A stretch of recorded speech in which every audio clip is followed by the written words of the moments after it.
Assalamu alaikum warahmatullahi wabarakatuh. Mwasuze mutya, mwasibye mutya. Byonna gy'osinzira okutulaba nze Nodini Ntege nkugamba weebale kubanga otwegattako. Nakugamba nti gino emyezi gye tulimu ffenna tutunuulidde 2026 January oyo paka mu March kagenda kubeera kalulu. Kulonda ng'ekiseera kino kikkakatako nga ggwe Munnayuganda okusalawo ebiseera by'oyagala mu maaso bitya nti ogenda kulonda omubaka wa Parliament agenda okutwala ebirowoozo byo mu Parliament, si kutuula kunyumyamu wabula agenda okuwa ebiteeso ebigenda okukyusa embeera gy'olimu ebeera ennungi, ebigenda okukyusa systems z'ogenda okutambulirako. Bw'ova olonde president w'eggwanga n'abakulembeze ku mitendera egy'enjawulo bakuyambe, naye ogenda kusinziira ku ki? Mu political science tulina kye tuyita political demagogue. Ba political demagogue be baliwa? Be bantu abanyumiza abantu emboozi ezinyuma ne babakyamula emitima naye nga talina kyagenda kukukolera. N'olw'okuba anyumya emboozi ewomera naddala bannayuganda ku ntegeera yaffe kye tuyita political demagogue. Bannangira b'omwala guno, bannangira b'oluguudo luno, mubeera mutya mu nfuufu ko mwawamaani ojja ddi? Teri amubuuza ogenda bikola otya nga musimba layini nga n'eŋŋumi mukuba. Mumala okuba eŋŋumi ng'omusajja alayira ng'akubuuza MP waawe akola enguudo, bagambako MP akola enguudo, naye luli yayimirira ku mwala nti kati laba emyala, laba enfuufu gye tulimu. Bw'amala okukikola ekyo n'omuwa akalulu, bw'omala okukamuwa n'akubuuza MP akola enguudo, n'omubuuza naye kakati omubaka gwe twalonda ate ffe tuli mu buyinza. Kati essaawa eno teri abikugamba. Bino byenjogera bimubuuza ogenda bitukolera otya? Era omubuuze wagambye oli bwoti ne bwoti. We tugenda okutambulira. Nina mukadde waffe Henry Byamukama Katabaazi. Yes, sebo. Ono ayagala bukulembeze bwa ggwanga. Yes, sebo nsanyusa okulaba. Nsanyusa kusanga. Oli bulungi? Ndi bulungi nnyo. Buuza ku Bannayuganda. Naye oli smart leero. Sure, nyongeddeko. Ate olabika muto.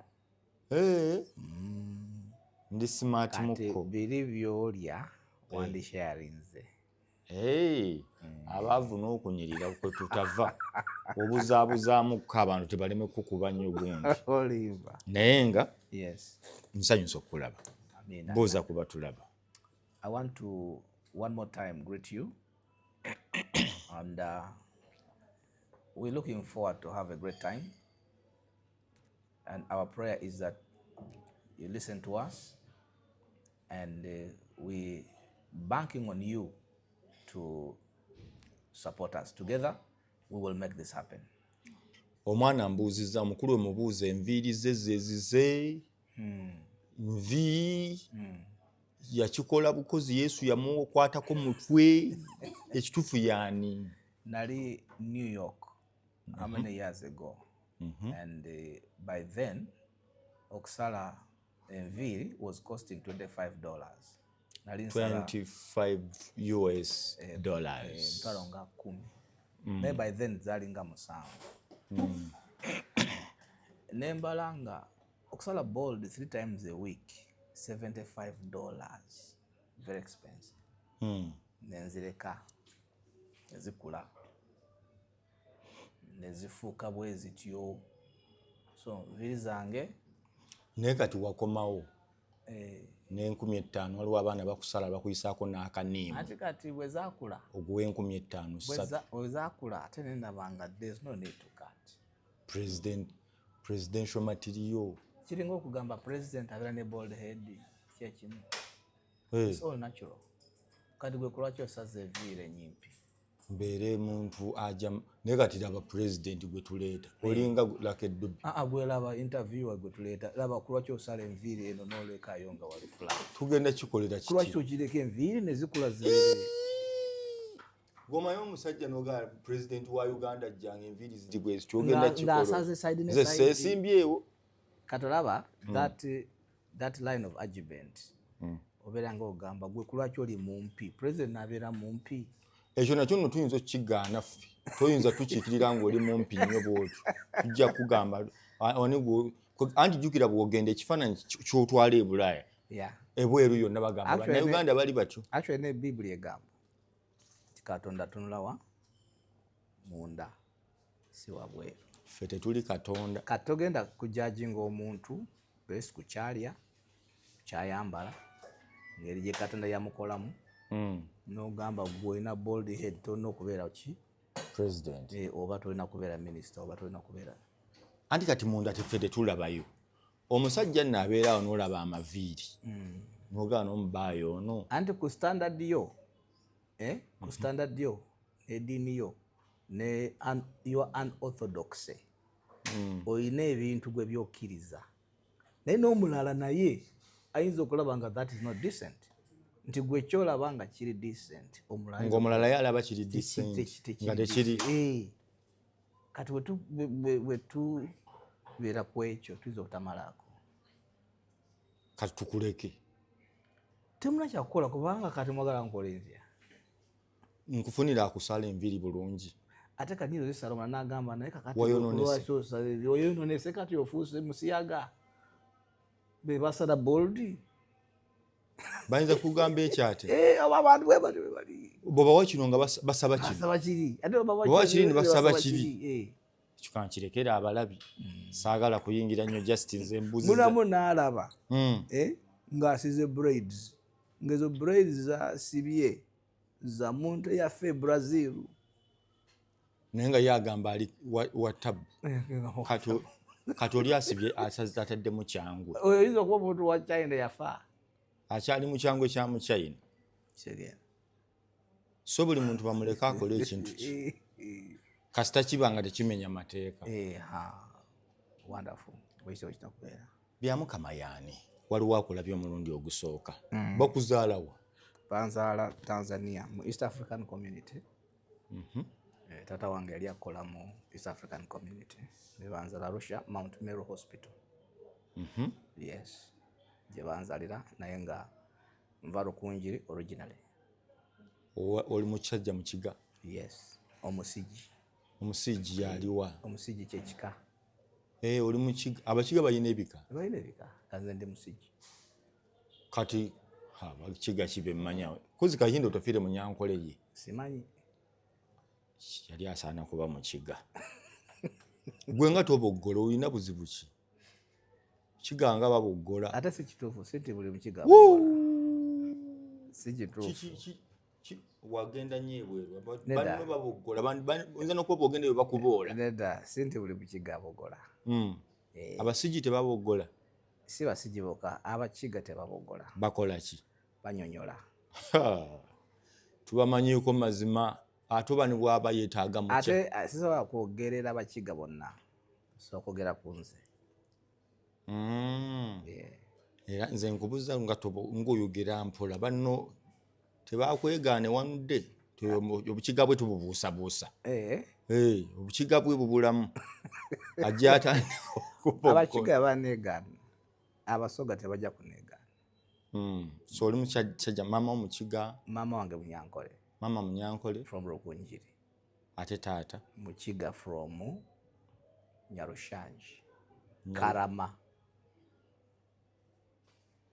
bw'oyita Lubaale n'oyingira n'ogenda Kyempene n'ogenda Karama awo wennyini ne wenkubuuliza baŋŋambye oyo omusajja kaalimu Olunyankole n'Olukiga pulojekiti ky'oba olaba eyo pulojekiti ewedde emirimu n'olulimi gwe tokiraba ky'oba olaba Uganda yeetaaga okuwona and that is why tukoze ideology yaffe non-antagonistic nti we prefer to heal than to increase the divide nti before I am a Mukiga I am a Ugandan, before I am a Munyankole I am a Ugandan, before I am a Muganda you are Ugandan. Okay, so that is the reason why twakute direction eyo because of issues ngezo ziriwa zoyogeddeko nti ye project ya Museveni so buli wowulira abantu nga bagamba project ya Museveni oba oŋŋamba nti ebigambo bikuweddeko by'otasobola kutegeera obifunira excuse. Yeah? It's laziness. Uganda n'okuddako, we have to go back to get data-based solutions. Mu kifo ky'okugenda mu mboozi z'amalwa. Yes. Bw'owulira ng'omuntu agamba project takyayina byakunnyonnyola. Oli bw'agamba nti oli project in your mind olowooza aba ategeeza ki? It's offensive to me because I am very, very different. Totally different. Totally, my ideology, my outlook, my approach, my education, my whatever I stand for is different. The way you see things. The way I see things is very, so for me, it is an insult to my intelligence. It's insulting me because that is bringing me very low to a system that has failed to revolutionize Uganda. Things we can do in 5 years, they have failed to do in 30, 40 years. Ekyo naawe nayo eyinza okuba insult ku bantu bali b'oyogerako nti ebintu bye bakoze mu myaka 4 gwe osobola obiminimizinga n'obikola in 5 years, meaning that gwe weetaaga just one term okukyusa Uganda eno. Is that what you're saying? Because one term is 5 years. In one term, Ugandans will have seen results. Waliwo kintu kitono kye njagala okulaga. Show me.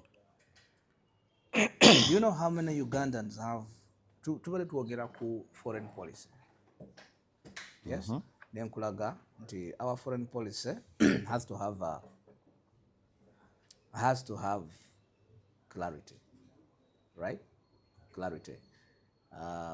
Attracting investors, the tourism aspect, marketing of Uganda. But then, do you know how many Ugandans have diplomatic passports? No. Over 3,000.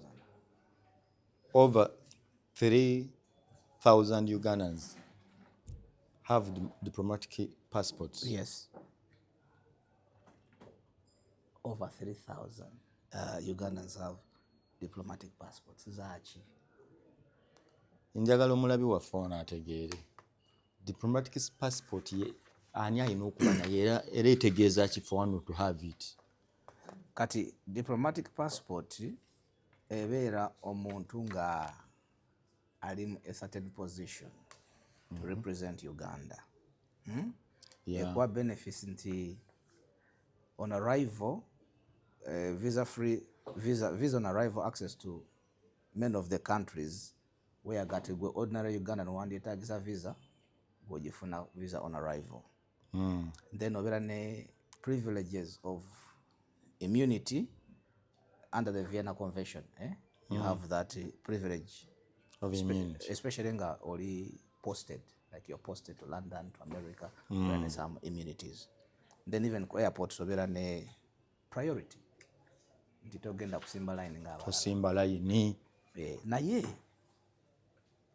abasinga abalina visa zino mu Uganda babadde baganda bagundi ne bataba ne bagundi. Beera kiriya bagamba n'ogundi ffe tubalinya twali baba. Nedda awo oba wayiriza. Abe basinga. Toyina evidence. Omuyina wamundazeeko.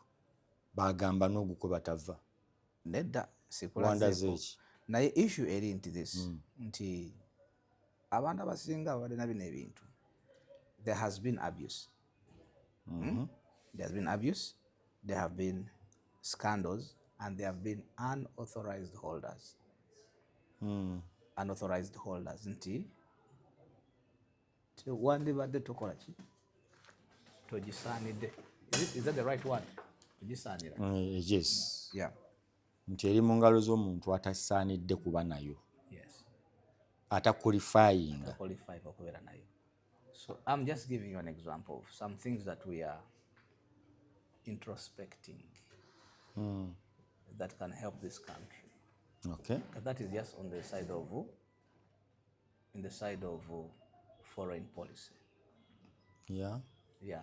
So again, kiddayo ku one of our foundational ideological position nti institutions that outlast a party, a personality, right? Yeah.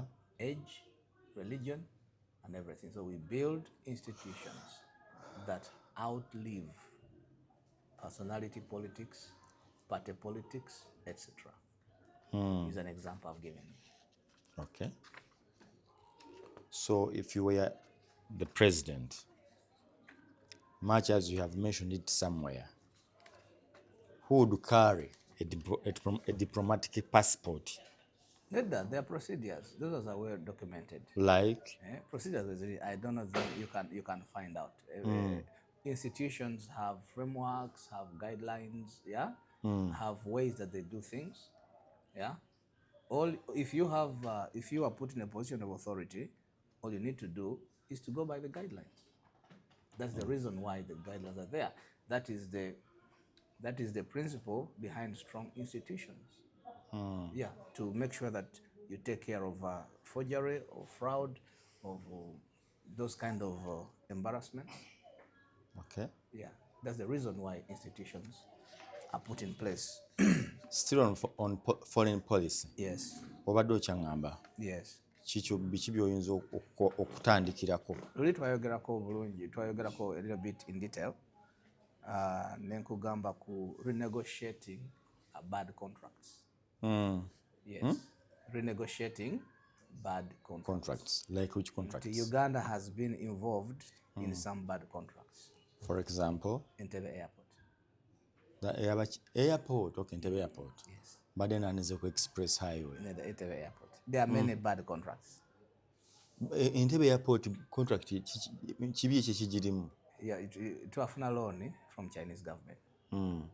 But the conditions of the loan give so much authority to the Chinese. The problem was that the people who negotiated these contracts did not have Uganda first at heart. Yes. Kiki banegotiating gwe kyogamba nti kyali kibi? Gendo gitunulemu. Wagirabyemuko a little. I can pull it down for you. Kyogamba you can highlight noga nti okay. At least for example otunuulira kino. Yes. Omuchina yakifunamu. Yeah, Uganda efuna kino. Yeah. Byonna gy'osinzira okutulaba, genda maaso ng'otulaba, weereza ebibuuzo byo, baako ky'oteesa, w'otategedde, just ask. Toyomba. So ofunyeewo?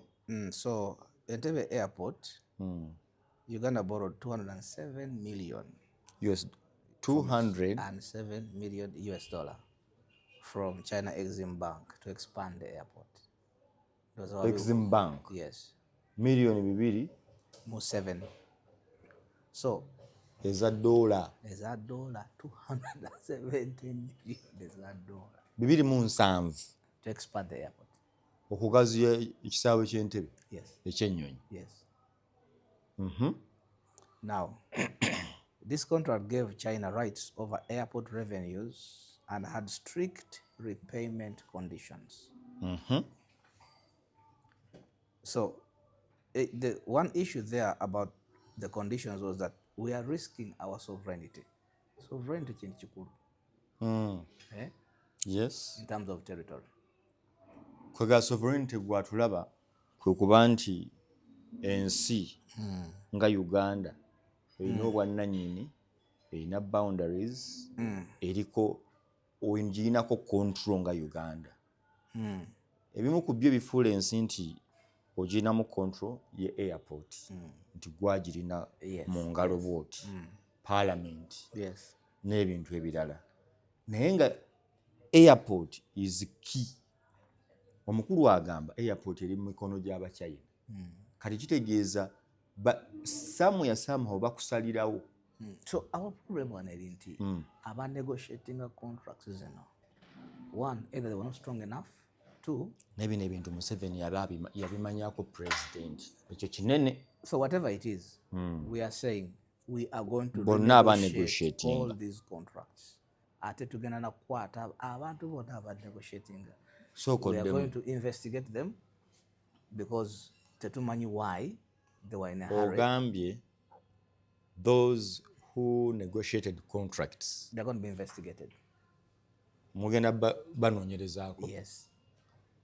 They didn't have Uganda at heart. Yes. Balina bo first.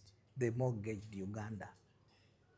Basingayo Uganda. Ani agula ensi? China. Fenna tugitunda. Yes. China yagulako the airport. Yes. We're defaulting abayiwamba. Kachoga singa okwata obukulembeze osooka noonyereza abo bonna abo basaamu kuteesa baani. Tulina obanoonyereza, and if they are guilty, they have to pay the price. Batugenda basiba.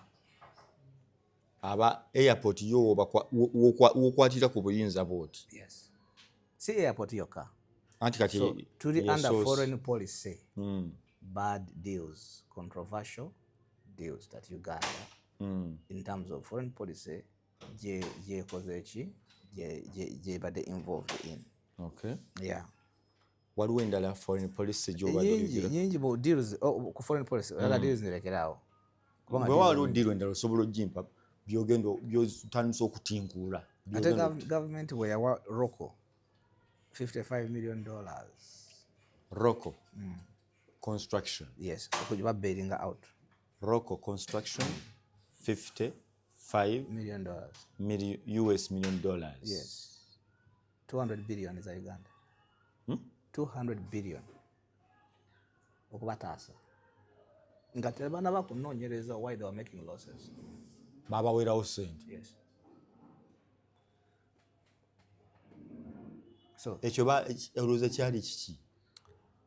Tosobola kumanya naye the company was already insolvent and badly managed. So again, there needs to be an investigation in some of these bad controversial deals. Ndikatolede basente bazibawadda. Yes, tulina investigating. Bw'ojja kuba president oba ogenda kikolera ki?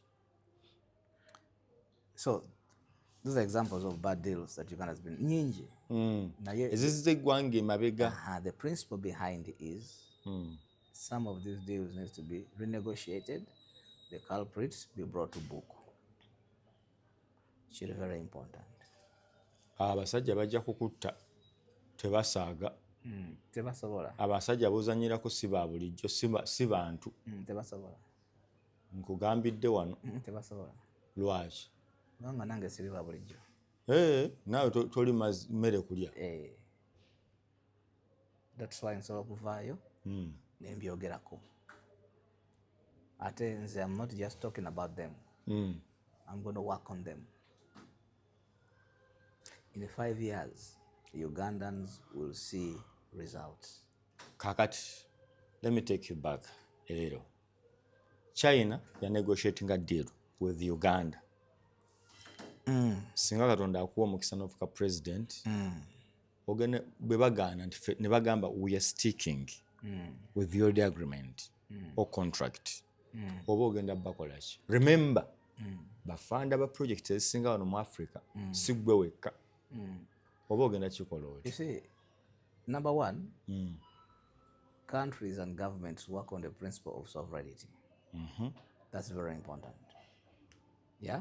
Yeah, I'm listening. Number two, when you're negotiating on behalf of a country like Uganda, you are negotiating from a position of you are in charge. It's your resource. It's your territory. So you negotiate as the owner. Absolutely. Not someone they are helping. Absolutely. So bali we bagenda okunegotiating. Negotiating nga China yenna nnyini. N'ababegerako njabba wa ABCD. Tosobola kumanya why they were in a hurry. Ekisaawe kyali kirabika bubi.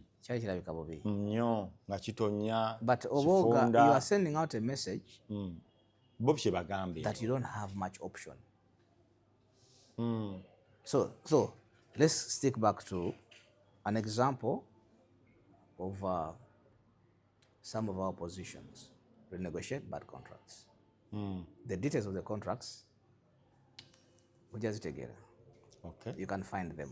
But the principle there is renegotiate the bad what? Contracts. Amafuta. Abasajja babbye amafuta. Those are bad contracts. Abasajja babbye amafuta bangamba bagatwalira kati mu nnyonyi. Tebache bino pipe gye bazimba eruddewo batika nnyonyi bwe zigenda. Nnyonyi bwe zigenda. Because our Etiisa challenge, most of the clauses they favoring investors over Uganda. Again, we come back to our ideological position of Uganda first. The clauses should favor Uganda and not the investors. Waliwo yaŋŋamba nti olumu ba investor babeera balala ng'ate be bateesa ddiiru. Wakiwulira ku ekyo? In your mind, does it come? The important thing there, whatever it is, the important principle is that everything we are negotiating, it should favor Ugandans first. Anti nkugambye waliwo kati abaliwo nga gwe olowooza nti ba investor be bafunamu nga bannayuganda individual Ugandans be bafunamu. Whatever it is, tugija kunoonyereza, we shall go to the bottom of it. Every deal, every negotiation must favor Ugandans first. Okay. Kati eyo nvuddeyo. Nkomyewo ke Uganda. Okay. Oyagala tugende mu education? Education twaliyokko wagezaayo ko. Oyagala tu ebyobulamu. Oyagala tugende ku agriculture? Tusooka agriculture, yes. Tusooka agriculture ebyobulimi. Agriculture njagala kuwa.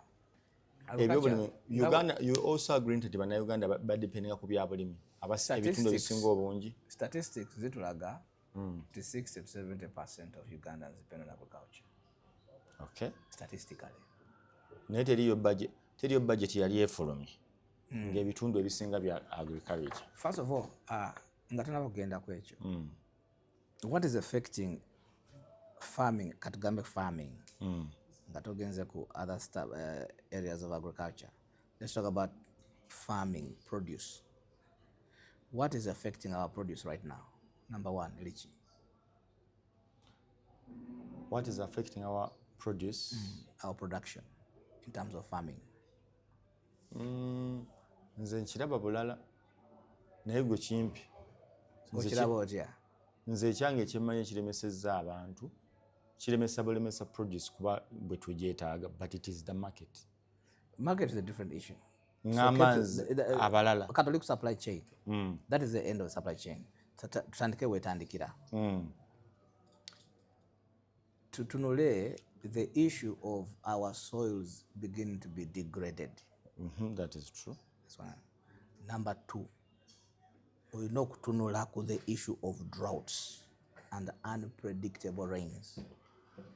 Awo oba osooka concentrating nga mpulire. Kati, when you look at those two issues, esooka soil, the degrading of the soil, it's at a very high rate. Okukaddiwa n'okufa nga terikyalimu kigimusa. Yes. Waliwo bagala kirabika gavumenti ekirimu teyagala bantu balime. Ekyokubiri, drought and unpredictable rains. Katusooke tugonjoola ebizibu ebyo. Let us analyze those two issues. Okay? Yeah. So, you have a very quick solution. Yeah? Kuki? Because nyine ekisooka. Modern solutions. Let's modernize. Modernize. One example you could use is called hydroponics. Hydroponics. Byebiti ebyate. Musaazi kwali alaba. Ne nalumu. So hydroponics is a simple method of growing crops without soil. Ogenda bisi. Bannange oluggi lwaleero lususse. Using water. Wano ewali toyi sikitegeera. Using water mixed with the nutrition. Modern. But now we are considering that, we are degrading the soil, the issue of drought, and then the issue of unpredictable rain. Now we want to modernize. How do we modernize? An example I'm giving you, hydroponics is one of them. Okay? You are growing crops using what you're not using soil, you are using water with a mixed nutrition. Mixed nutrition ng'ogitadde ekibalo okitadde mu bbanga tewali ttaka ati kati njagala kukitegeera okikola otya ekirime. So mulimu abakozesa for example fish tank nebakozesa nebateekako zi pipes then that nutrition supplying amazzi n'obuzimba mu kalina ate you with hydroponics you need a small piece of land osobola n'okukozesa awaka mu compound but you can produce more food than a large garden. You use 90% less water and you produce harvest all year round. Now biri ku internet you can even google hydroponics farming. Genda ku Google, put in hydroponics farming. Hydroponics farming. It's just one modern system. Kaneyambeko wano. Yes. Saagala bintu byakugira abantu baje n'oludiini omusajja n'akuvuga ng'oli awo otunula butunuzi twekwesiga golola waffe bakukuba bukubi n'oludiini. Hydroponics farming is a method of growing plants without soil. Using nutrient-rich water solutions instead. Okyogedde wano bateeka wa babiteeka mugenda kusaanyaawo enseene mu bintu by'okusaaga kati ekyo kiki mugezaako okukola? We are preserving your soil. Olina okujja mu farm yange olabe. I have both. Hydroponic farms Uganda zajjedda is a revolutionary method of growing plants without soil using nutrient-rich water solutions.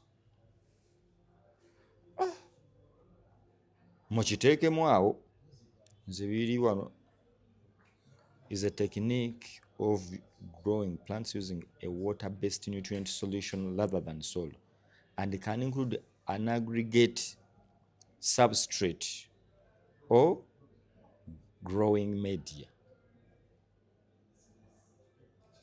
Sokoddemu okigaziye naye ng'okirabye kyegamba nkirabya nti nze mba njagala kubuuza abantu bagaana oludiini omusaayi yakulimbye ebyo birabika bya ku mwezi nenga akambikebereko wano kitegeeza that ekaramoja basobola okuba n'emmere osobola okulima n'omusana gwe karamoja amazzi gayinza okugumirayo eyo basayo ge gakala eyo ye solution. Kitegeeza nti karamoja osobola you can grow the greens in that kind of dry environment.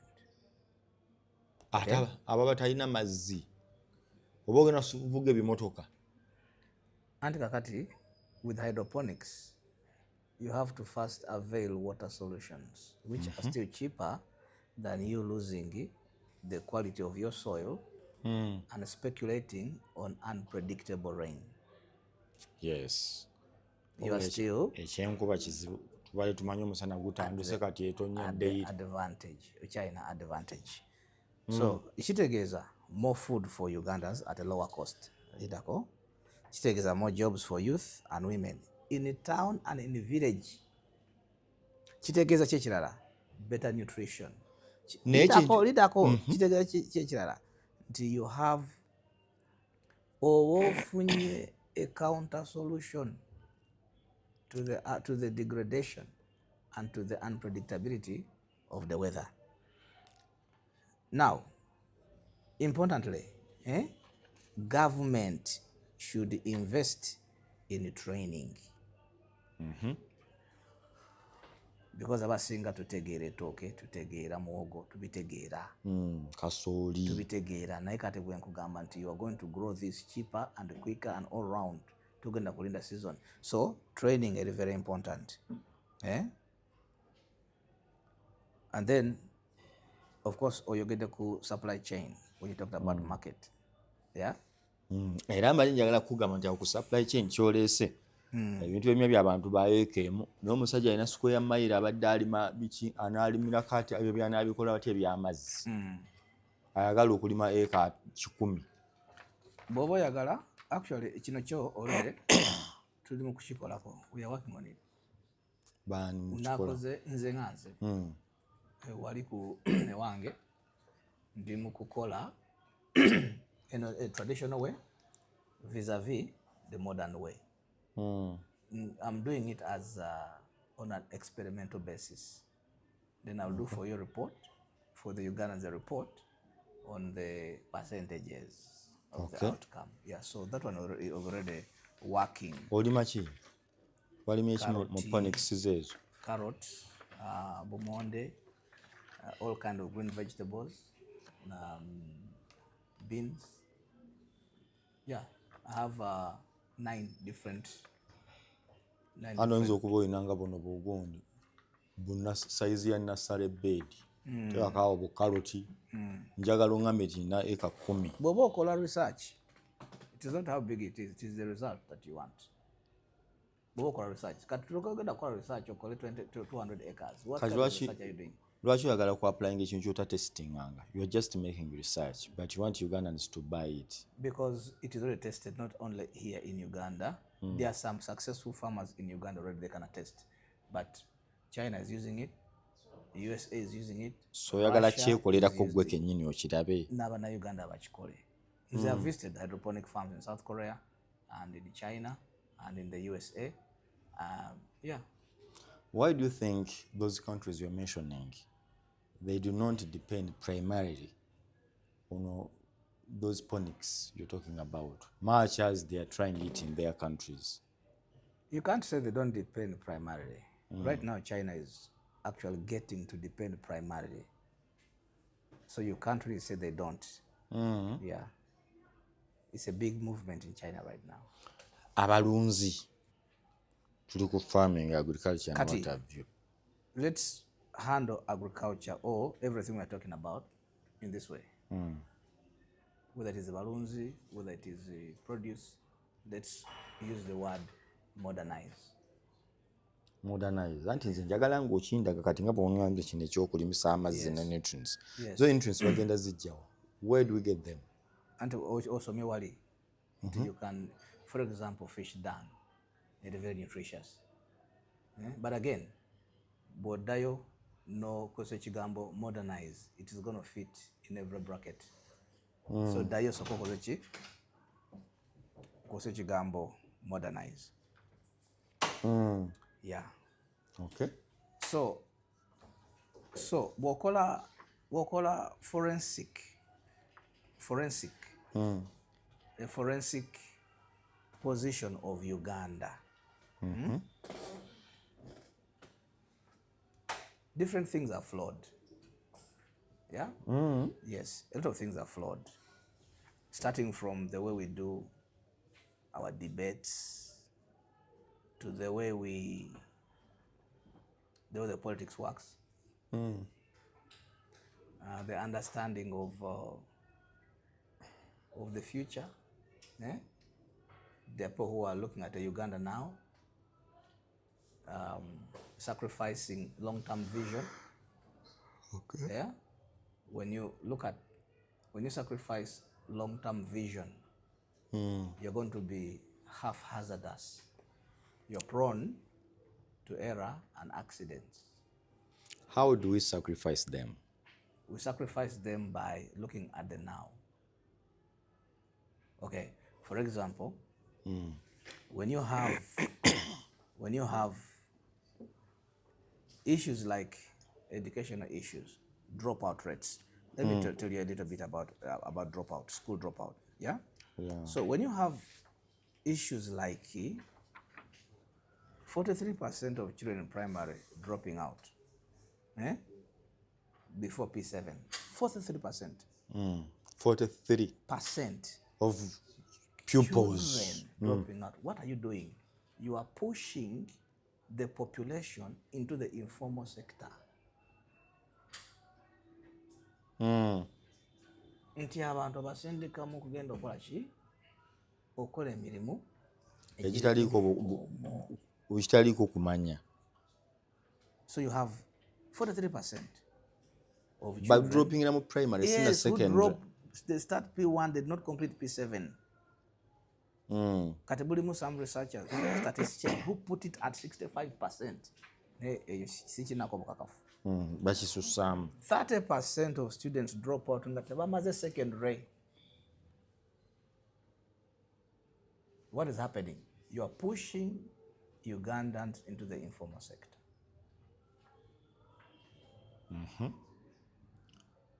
Nkiwulira, but it is not the government ebagamba okuva mu masomero. Yateekawo UPE bavaamu bokka. Byo gavumenti bwegamba. Ne kati olabye scenario eyo. Olabye scenario eyo. Now, when people drop out before professionalizing, or in a workforce with a low productivity, into your labor force, your human resource, your workforce, in a low productivity, they lack skills. Omusajja ngambe oyo omusajja mugambe n'abasoma ono tebalina mirimu abaana baleke masomero. So they lack skills. If you are doing things which are informal and you lack skills, it simply means your income is going to be low. Njagala kwongera kutegeeza dokita wootabadde. So, wano n'abasoma tebalina mirimu. Bali bayambako bano kukendeeza maziga. Kitegeeza Uganda's economy will be trapped into low skill, low income sector like subsistence agriculture and informal trade. Tubeera trapped eyo. Kakumbi. Eka emu. Eka bbiri. Because they lack skills. Kati gwe kyoyinza kikola otya? Let me do for you forensic first of all. Continue. 600,000 youth enter the job market annually. Nga tebamaze secondary. 600,000. Emitwalo nkaaga. Yes. Abavubuka. Nga tebalina secondary. Baba tebaasoma. Tebalina vocational skills. Tebamala senior. Tebayiga kubajja yadde kuwolodinga. Naye weebali kyompa kyonkola. Kitegeeza. The biggest voice abafuga economy yaffe. The biggest one dominating Uganda mu bungi. For example, border riders, mechanics, banji. Ekitegeeza the people who dominate our economy are informal and unskilled. Naye balina eddoboozi kubanga be bangi. Democracy bwagamba. Musalawo abalina abangi batwala.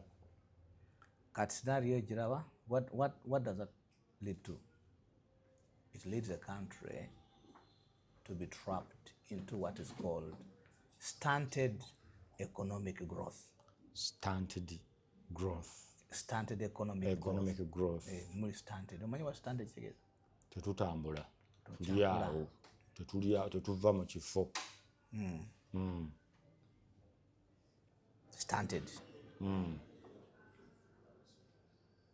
Nti the longer you keep kids in school with customized curricula, figures show that those countries have higher GDP per capita. Alina kugaana abasoma bye basoma bw'onoobibabuuza. Gipiri ne Rabongo bakyali ku syllabus. Kitegeeza ki kyetwogerako? Uncustomized curricula. Amagenda kikola mutya? Nesooka okola forensic egweyo. Ngenda kuwa forensic.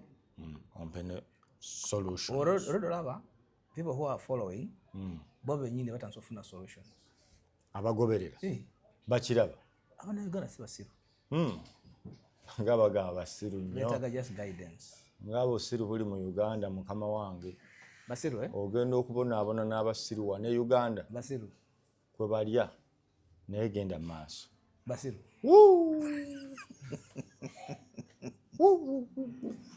Kate kirala. When you have high dropout rates. Bagenda gaana naawe oli musiru twala eri. Okitegeera. Oyaba musiru. When you have high dropout rates, oyina kye bayita increased public costs, because omuntu atali skilled aba ayagala sawa yonna depending ku government. Mulala alina bukugu mu kintu. Yeah. Social welfare, crime, livaku okusinga ku bo of unskilled.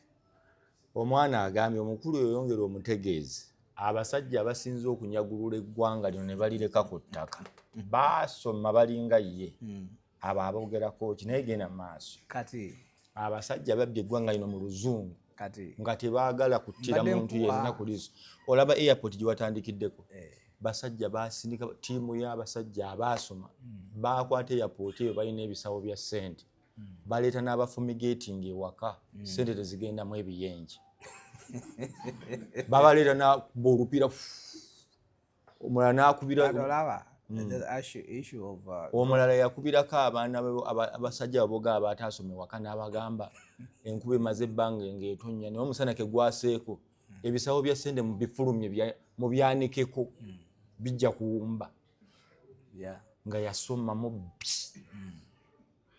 byombi olina bitakolinga ssebo anti olina okumpa data ku byoyogera kyogamba data weetaga kugamba nti abatunda airport eyo kwaliko wa P6 weetaaga data abawaayo airport eyo gikwasa abachina sovereignty gyoli mu kukaayanira kwaliko ow'omugigi oba yakola juzu and that's why twagamba nti the issue there was they didn't have Uganda at heart but basoma so tetwagambye nti obutasoma is the only problem but I'm giving you nkugamba nti nga bw'obalowooza lowooza ne ku baasoma nga baasoma bubbi kati abo oba ekizibu kyabwe is the issue of they didn't have Uganda at heart. That's why tukoze central to our ideological position is to have Uganda first.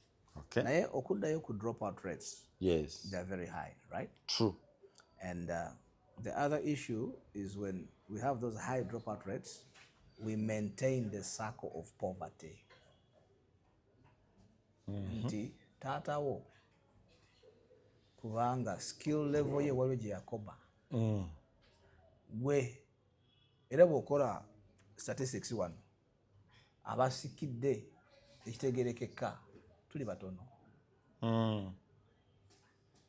kati goyinza okuba wasikira ekiwera maybe naye bwe tukola a small statistic naosanga nga abasikira ebitegerekeka batono, even those who are watching abasikira nti basikidde taatawo bwe yagira watwala ki. Yes, batono. Why?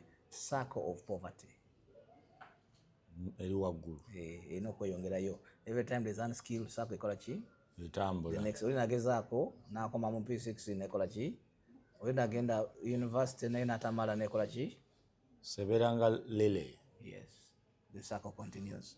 So children from poor families, they drop out. They raise children who are also less likely to finish school. And then poverty nefuuka generational. Waliwo generational wealth. You know families here that are wealthy. Dawava munoz. Waliwo ne generational poverty. Nga babaavu bakwasa kati. Yali asima toyi ku kyalo. Ono akubambwa ku kyalo. Yes. Omusota gutuyingiridde kitya mu weesi nga kyekiri awo nju ku nju generational poverty bakuba bobizi ku kyalo mitwe mu makanisa basabira generational poverty ebyo si byakusabira kusoma na kola nze njagala nnyo bwe tugira onnyanguyize ogenda kikola otya tugenda kujja bino byonna abantu babimanyi tugenda kikola tutya kati waliwo ne issue. You have had people saying sigenda kulonda gye bali taata wange yagambye tagenda kulonda luno so siwala yagambye tajja kulonda because of what? Because civic participation ebeera less with little enlightenment. Y'ensonga ze ndala tafunyeemu buli lwalonda ebijja birala buli lwalonda ebijja birala kati ye alonde muffe yagambye alonde munze ekimala mukole bintu byammwe ffenna tubifiirwe tajja balonda abaana babalonda mwe munaamanya. Yes, alonde muffe ye tajja kola ki ye kizibu kye musolo buli lukya gwongera kulinnya naye ate mwesimbawo buli lunaku kati lwaki tabaleka. Yes, oyo si wa civic. No, civic abawa civic for sure. Lwaki? Because civic is not Sobero just. Ngamba participation mu kalulu. Yes, ebera constitutional awareness. Electoral Commission and a program for civic education. Naye tekikola ekyo. Tekikola. Era ne budget. Eryanjye. Kimanyi nti namwe abamawulire.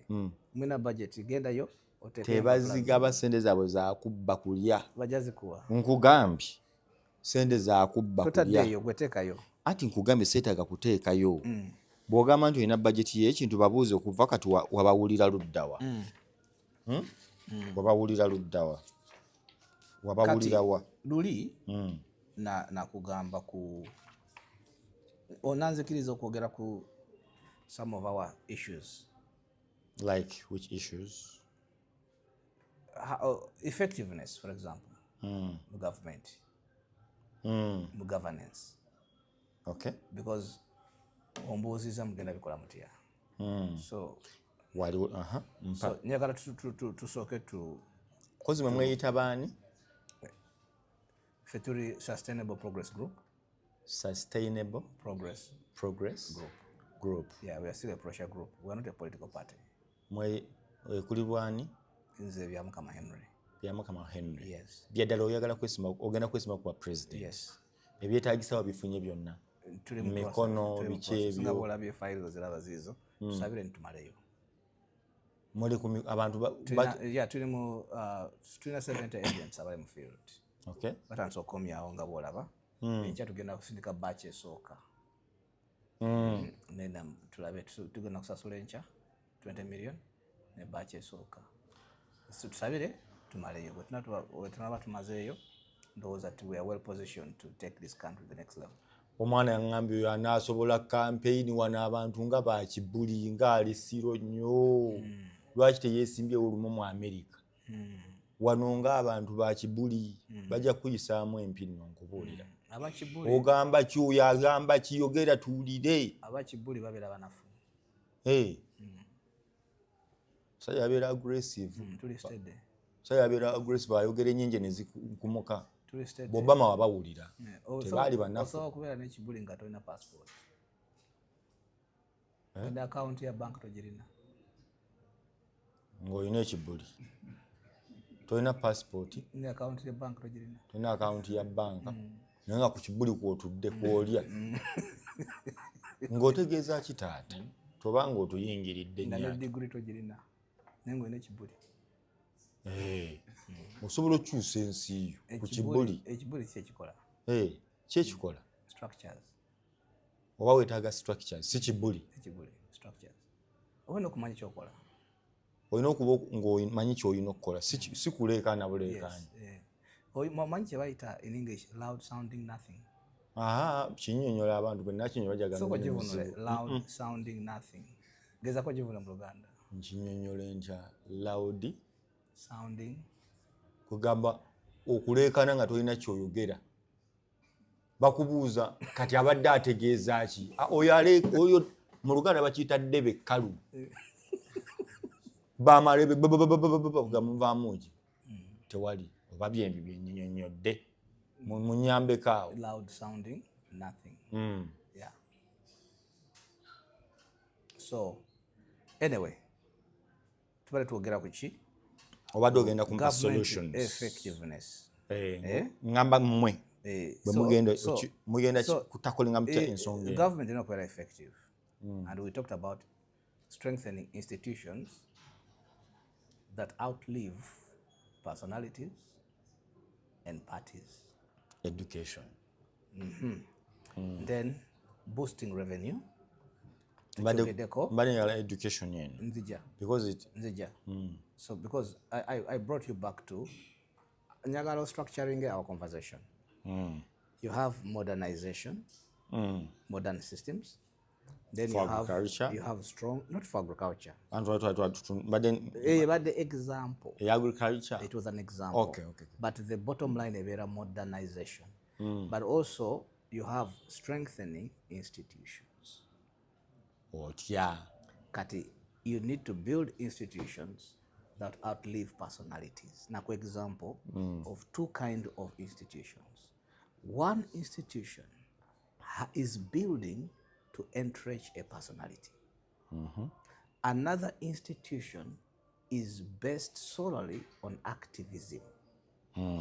Both institutions are overlooking the fact that institutions are built to outlive parties and personalities for the benefit of a better next generation. Modernize, strengthen institutions that outlive personality and politics. On that note, Okay. nze bw'oŋŋamba modernize, So modernize. it sounds ambiguous to me. Wait. That is why I gave you the example of a practical example of hydroponics farming that every Uganda can understand. So I think our conversation now is structured. Yes. You know, we don't have to shout to have structure. We have to have clarity. When you have clarity, then omuntu oba omuwadde ekyokola. Bwe nkusindika nga ambassador wa Uganda e Germany nga tomanyi kyakola, ogenda kuwanika ebigere biteeke ku meeza nga onywa chai olina omusaala. Naye bwe nkugamba nti Nuruddin, you are Ugandan ambassador in Germany. I want investors. Kyona kyokola leeta ki? By investor from German. Kyokubiri, I want ekifaananyi kya Uganda kiveeyo, beerabire Amini batandike okwogera ku kaawa ne ku how hospitable Uganda is, how good the climate is. Gwe mulimu gwo kyona kyokola, go and do that first. Number 3, njagala all Ugandans who are there to feed Ugandan. Nti empapula zaabwe bazikozeeko, nti bwe bakuba essimu bagikwata in time, bajja ku embassy, they work done promptly. But if you don't have that clarity, ojja kusigaza the title of ambassador. Nga bakubuuza oambassador ninze ki for Uganda. Ziriwa. Nga result z'olina kukola party z'Abannayuganda bafumbe etooke bambale gomasi e Bungereza. Bambale gomasi nti tuli ku independence. Yeah, Independence Day. So, governance, effectiveness in governance, then in revenue, boosting revenue, of which twogeddeko ku contracts, twogeddeko crypto, leveraging cryptocurrency. Yeah? Tojogeddeko eyo. Tojogeddeko leero. Nakulaga nti we lose 2.5 billion in unregulated transactions in crypto. Unregulated 2.5 billion. Nti bwe tuba turegulatinze crypto, nti abantu bakoza crypto, bagula ebintu, batunda, bafuna sente crypto. Maybe because there is no framework. Nebanne Uganda bakozesa crypto. Nange ngikozesa. Ngula ebintu, nfuna sente. Nati already ebintu byogula bibeera taxed. Ate bitaxi bitya? Nga nguze kwa mugambe gulide bweru bise ebyebweru mbadde ngamba ebyawana e Uganda. Mune transactions ezigenda between individuals nga teziri unregulated. So, meaning that Ugandans lose a lot of money in unregulated transactions. I'm giving an example of revenue, boosting revenue. Many places, right? Okay. Twayogedeko contracts. Twayogedeko foreign policy. Twayogedeko unregulated crypto. Twayogede into when we digitalize, we're going to save Uganda 10 trillion. When digitalize what? When you digitalize documents, digitalize systems, yeah, general digitalization, okay, you save Ugandan trillions of money. So I'm showing you about boosting revenue. Until boosting revenue, you don't have to overtax. Because if I overtax you, yeah, overtax which is to say, business you're gonna far.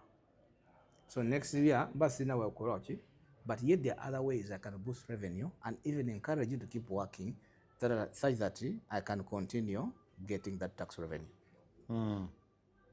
So I'm just structuring our conversation. Yeah. So I've structured it. You have on one side modernize, which has a whole plethora of issues. Then you have on the other side strong institutions that outlive politics, that outlive individuals, that are Uganda first best. So, issue your governance, yeah, governance, yes, boosting revenue, and strong systems So kati pillars are interconnected to say. Oyinza ogiyita central nervous system. Eringa central nervous system. Nti eva wano nekola ki ne connecting omubiri gwonna. Eringa engine. Nti ziri connected. Yeah, you can't work in isolation. So kanze kusomere one by one. Abampuliriza mumpulirize. Njagala when I finish ate ntandika butandisi. I want by the time you finish, I want you to understand that ideologically we are unique and we are superior. We know what we are doing. Underestimate us at your own peril. Totiisa. Soma bintu fe tusalewo. Soma bintu. Ngolinga atidde. Ati ndaba otiisa. Ngolanga alinga atidde. Sitidde ngaba kati Ismail understand do this at on chine ngayo chituchine yogera mpulire. Fetu. Ngolanga yekanzemu. Lwakiseekanga. So tugende ku governance, effective systems. Okay. Bituyambira wa. This ensures decision making is transparent, is coordinated, and is responsive. Ebintu ebyo bisatu bikulu mu government systems. But right now, olinayo sente eza blogger, or YouTuber for election as an electoral commission, yes. Naye because totally sure of the transparency, totally sure of the coordination, you are saying it also as if na. Yes. Is an example I'm giving you. Sente zo wezili. Nede bazigaba baziti abuli. Neda bazigaba neto nateka ebintu byo. Even ku ICT waliyo sente. Ezamwe zaba bloggers. Yes. But because there's no clarity, there's no transparency, there's no coordination, ofunye doubt. That's one example of government effective systems. Is that clear? Very clear. Very clear. Then under that also, there has to be an integrated e-government platform. Integrated e-government platform, sorry. Nti ministries zonna, agencies zonna, districts zonna, zi coordinating mu kifo kimu, they share data and they deliver services online.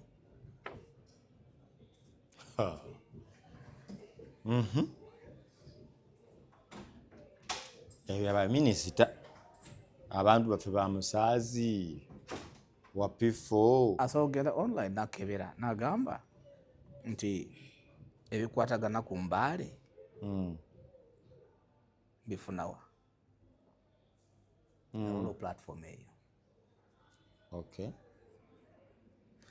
An integrated e-government platform, agencies, ministries, districts ziconnectinga and share data. Ekirala under government effectiveness ate kino kikulu bakita performance and accountability frameworks.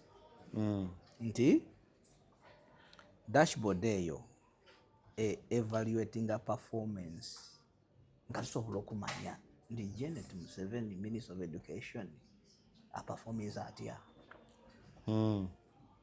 Data ayika. Tuwekeberere eno. Olikola minister nga akola. Nga office nzigule 24/7. Tine tukera ku machanga mutate gaka. Muna Uganda amanyi gokulopa. Gokuba esimu. Nekati bazirina enamba toll free. Agamba mayor resign. Mataragava kati onakulamba.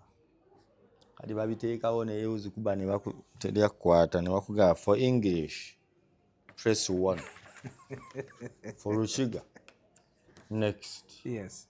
Ogenda okumala n'onyiga ne bagamba for English dial 1. Yes. So kwegamba siso mara, these are all documents that I have sat down and put together on every facet of Uganda's economy. So in conclusion, In a conclusion, for today's program, yes, what is your final message to Ugandans, those the who are final watching message right to now? Ugandans is that let us put Uganda first, above party and personality. Let us focus on building a shared national vision beyond the divides of age, of religion, of every other thing that we align with. And let's look at long-term vision instead of short-term gains. Then we shall have a better Uganda. Your name is again? Byamukama Henry Katabazi. Now let me... Under what? Sustainable Progress Group. I'm independent. Why am I independent? Because I want to send a message. I want to send a message that it's a time for Uganda to heal and not to increase the division. We want to put Uganda first, above politics, above religion, above party, for God and my country. So for the people who want to engage you or work with you, Yes. or advise you, Yes. or support you, Yes. how do they get to you? We have different ways. One, we have a website, Byamukama 2026. Byamukama 2026. Does it end at Byamukama or Byamukama Henry? Byamukama 2026. Byamukama 2026? Yes. That is their website? The website, it will show you how you can connect. So We also have... So you put in www.byamukama2026.com. It will show you. Yes. It will show you the way you can connect. Actually, when you Google my name, it's the first that comes up on the Google page. When you put in the name is Henry Katabazi. Byamukama. You try. Henry. Try Google my Katabazi. All of you try it. You just Google my name. Byamukama Henry Katabazi. Byamukama Henry Katabazi.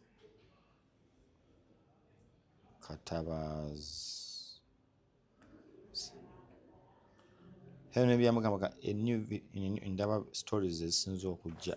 Okay, so new vision eno ye byamukama2026.com. Ogiraba si yesoose? Yes, Byamukama https byamukama2026.com. Yes. Official campaign website for Henry Byamukama Katabazi, presidential candidate for Uganda. Yes. Na X chechimu. Yes. Nibogenda kwa X otegamu H Byamukama 75. Yes. Right? Okay. Yeah. That is one way. The second website. Way, we have an office, Tobani Center, second floor. The building again. Tobani Center. Tobani. Where is it? Second floor, Ginger Road. When you come through Parliament Avenue, you turn on your left. After Food Hub, Tobani Center, second floor. Then from Ginger Road. On Ginger Road. After Food Hub, there's a building there, Tobani Center. Former Nando's. After Former Nando's, it is Tobani Center. Second floor? Second floor. The whole second floor is ours. You'll find us there 24/7. You ask for Katabazi Henry? Just ask for Byamukama Henry Katabazi. Byamukama Henry Katabazi. Yes. Okay. Yeah, thank you very much. Come. Thank you. Banange mwenye mubadde musinzira okutulaba nze n'odini ntege ensonga z'omukulu oziwulidde. 226 gw'osalawo obiwulidde, alina kyabuuza mu komenti awo oba ku website ye nga bw'agyogedde ne ku ofisi yaabwe. Gw'obiwulidde otya, obirabye otya? Ogwange gwa kubuuza, kwongera kutegeera. Ogugwo kwongera naawe kuwuliriza. Ebitatambudde bulungi, nja mubuuza oguddako. Leave your comment there in the comment section. Assalamu alaikum wa rahmatullahi wa barakatuh. Mweraba.